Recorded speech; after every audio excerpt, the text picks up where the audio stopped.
It looks painful, but this is important preparation for hunting.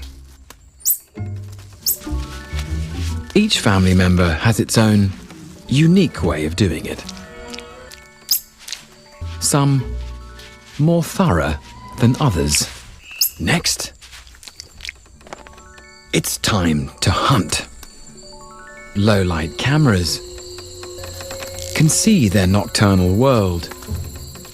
Each night, tarsiers must eat 1/10 of their body weight in insects.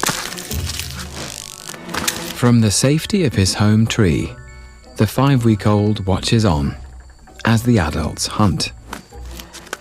There's lots to learn.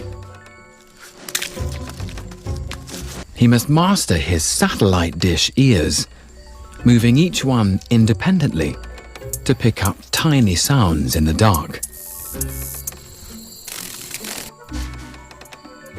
Next, he must learn to tilt his head to judge distance.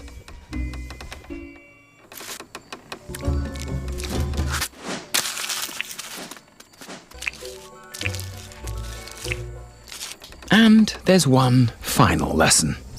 At family mealtimes, it's first come,